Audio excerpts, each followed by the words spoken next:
Ass, gas, or grass? Well, I'm out of gas. Guess I'll take ass. Now that's what I call a tight ass. Yeah. No, it's not for you, or anyone else for that matter. Please, mister, please. I have a daughter. Call her. Okay.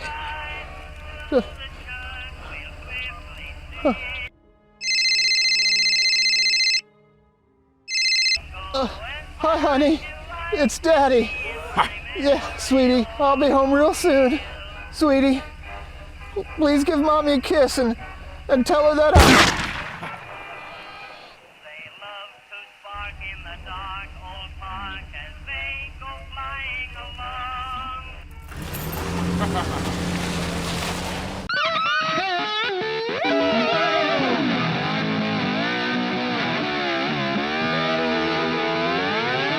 You're listening to Duck Dust FM.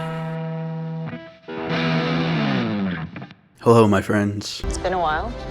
And I'm glad to be free from my detention at an IRS black site in the storeroom of the Treasure Island Chipotle. Yet I've escaped to a world much more desolate than the one I lived in before. A world where Futurama's zombification crucifixion continues without remorse, but we'll get to that another day. Oh my God! Dune's IMAX run has been supplanted by the Marvel's unexpected decision to stand their ground on a release date instead of delaying for the 5th time, or another batch of once-beloved Star Wars characters being doomed to the inescapable fate of a live-action marionette show performed with their de-animated corpses. Disney Plus's second to third to second to last hope, Ahsoka, finally premiered to 14 million views by 1.2 million viewers, and proved that even the more talented people at Disney can deliver things just as boring and poorly written as the untalented, though with some caveats. Yes, I may be late to the jokes about surviving a lightsaber stab to the abdomen and Rosario Dawson breaking records on how many times one actor can fold their arms in a 52-minute span, but am I gonna make them anyway? You bet your $81 a share ass I am. So Ahsoka starts in an admittedly interesting way with everything red, including the title crawl, which I assume is a nod to Filoni's old tactic of informing the Clone Wars viewer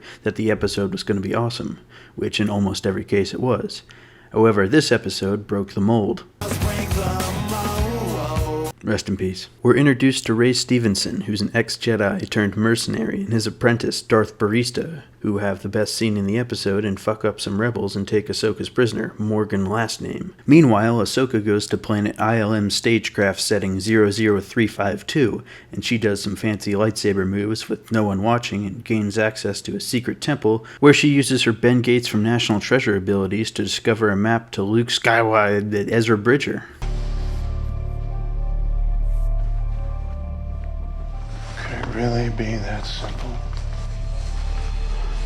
Yes, it really is. Anyway, she's ambushed by a bunch of assassin droids who quickly turn into Al-Qaeda droids once they get tired of fighting and almost kill her before she escapes. She then meets back up with Heir and has a long conversation about Sabine with a lot of pauses for dramatic effect. It's alluded that Ahsoka tried to train Sabine, but she sucked at Jediing and gave up without Ahsoka having to kill her, or Sabine putting a helmet on and becoming a whiny little bitch. Amazing how logical writing makes subpar writing look like Shakespeare. So then Sabine tries to take the map that leads to a young Jedi with a green lightsaber off Lothal, but is stopped by Darth Urban Outfitters and is stabbed directly in the gut. And therein lies the problem. You've made lightsabers into the Infinity Stones from Loki. Fucking worthless. A lightsaber is supposed to be the most powerful handheld weapon in the galaxy that could cut through doors and anything you could throw at it. Did Darth climate activists not upgrade to Kyber Crystal Plus? Was she using that paper retractable one from Disneyland? Does it matter if you still expect the writers to respect the lore in these shows? Yes. If you know how lost they've been for years now, then no. Sabine even wakes up the next day, not with a giant hole in her body, but with a little boo-boo, whereas the less estrogenized victims of a single lightsaber stab wound were both dead within minutes. 5 out of 10. So then we move to the second episode, where the not Sith are told by Morgan Night Sister, whiteface not included, that Thrawn is trapped in another galaxy, and they would have known that had they watched the Rebels series finale. Ahsoka and Hera go on a side quest about stuff and things and meet with Mr. Corrupt Capitalism, who's working for the Empire to help Thrawn. Morgan Knight's sister gets her hyperdrive, Sabine decides not to be hot anymore, and the episode ends, to another 5 out of 10. In the third episode, Sabine continues to try and use the Force while getting roasted by Ahsoka's droid Hibachi, while Ahsoka and Hera ask for reinforcements and are denied. However, they eventually track down the hyperdrive booster ring and attack it, even coming across scores of interdimensional free willies. They are eventually shot down, but I'm unsure what happened after that because I couldn't figure out how Disney Plus randomly switched the rest of the episode over to Guardians of the Galaxy 2.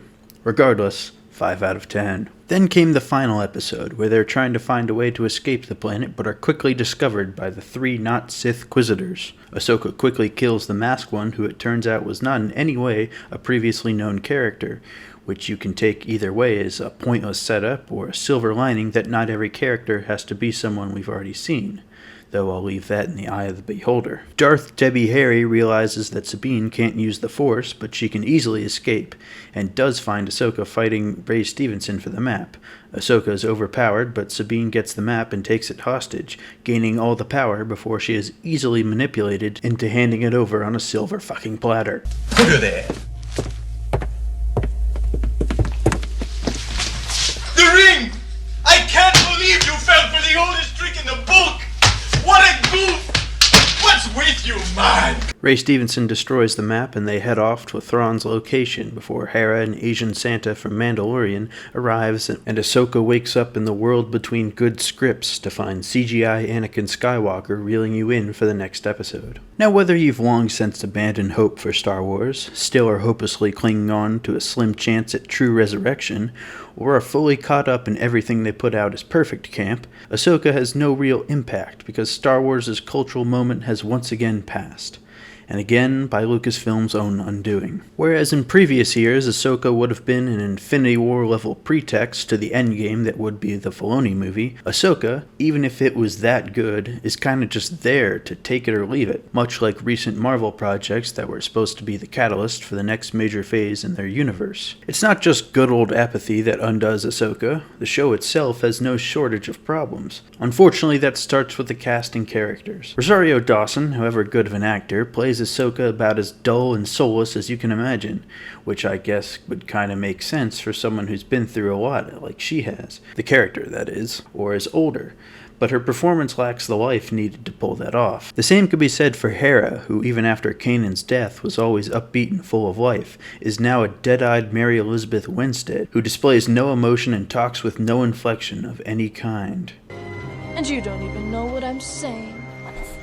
Sabine, despite being totally like punk rock with her speeder bike, space punk music, and cool graffiti shit, is at least true to the character she was in Rebels, even if she isn't too expressive herself. Known war criminal Chopper, despite being a beloved standout in the animated Rebels show, doesn't translate as well as he hoped to live action, with his wacky arms and expressions coming off as a bit too cartoonish for live action. New characters like David Tennant's Huang droid strike a subtle balance between the Rogue One droid and the unbearable Phoebe Waller-Bridge droid from Solo, but the real attraction is, you guessed it, the two bad guys. The late great Ray Stevenson puts up a good turn as the former Jedi turned mercenary, and even his counterpart, Darth Horoscope, plays a reserved but ruthless apprentice in a way I found similar to Palm Mantis' performance in Dead Reckoning, letting actions do the talking instead of dreary monologues or on-the-nose spouting. Yet that's another problem often found in these shows.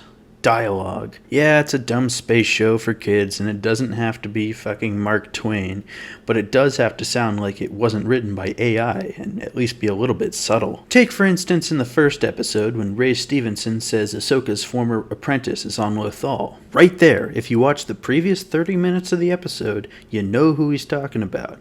But they decided to shove it down your throat and add the line, "You're looking for Sabine Wren," like we didn't already fucking know that. This type of thing repeats many times throughout throughout the episodes. Disney treats their customers like mindless sheep not only because they hate us, but because we've allowed them to treat us like that by not calling shit when we first saw it. An understandable mistake given that it was hard to see through the veil of beloved characters returning and making live-action debuts, but even the greatest trick can only work so many times, and we find ourselves at the stage where the audience can see past the smoke and mirrors, and no amount of CGI fanbait can change that. So bring back Anakin. Give me all those live-action Clone Wars flashbacks I've been desiring for years. Yeah, it might be cool and I'll watch it, but I'm not going to stick around to see what happens next, and neither will a lot of fans.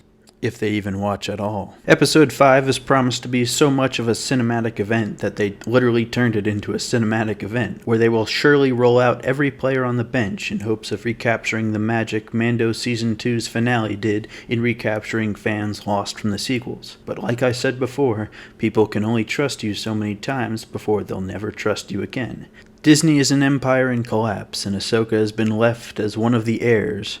Yet it won't inherit the love and fortune that some of its predecessors did, only the burden of being the one left holding the keys to the burning castle. Fucking like and subscribe for duck's sake. The Duke. Duck, I says.